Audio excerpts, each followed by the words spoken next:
Muraho neza, murakaza neza kuri Kanksi TV, urubuga rwo gusangiza inyigisho z'ijambo ry'Imana no guhamya Imana aho turi hose.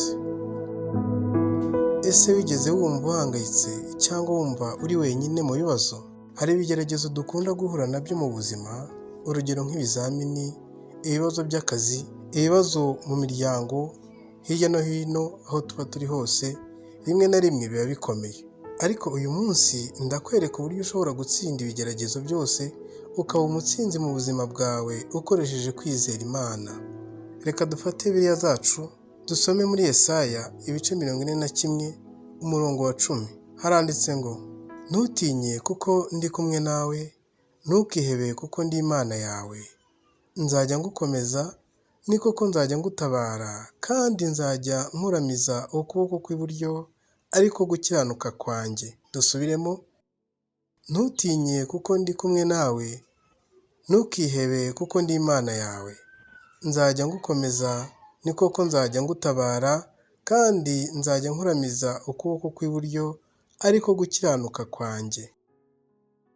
Dore zimwe mu nzira rero zagufasha gutsinda ibigeragezo, zirimo kumenya ko utari wenyine, kwizera Imana no guhagarara ku ijambo ryayo, ndetse gusaba imbaraga mu nyigisho z'Imana.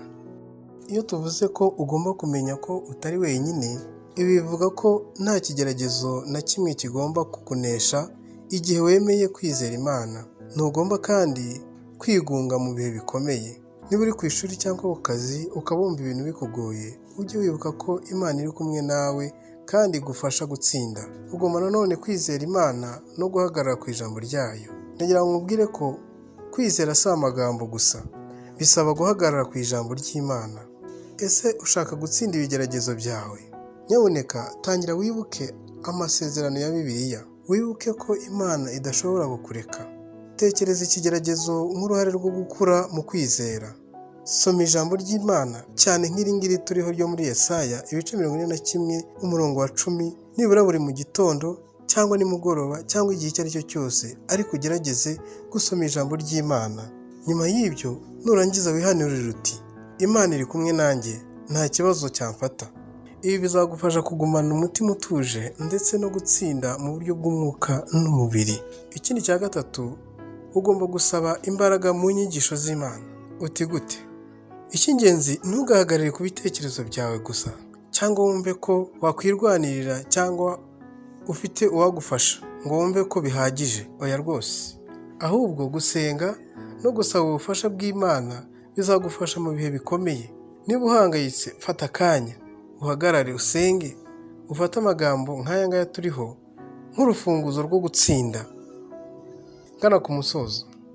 Inshuti yanjye, ntugatinye ibigeragezo, ahubwo uhangana nabyo binyuze mu gufata intambwe imwe ku yindi.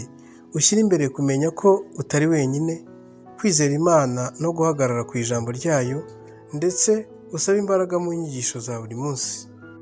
Sangiza abandi iyi video n'inshuti zawe kugira ngo nabo bamenye uko bashobora gutsinda ibigeragezo. Wanakora kandi subscribe kuri Kanksi TV kugira ngo uhabwe andi masomo y'ubuzima n'ubukristo. Imana ibarinde.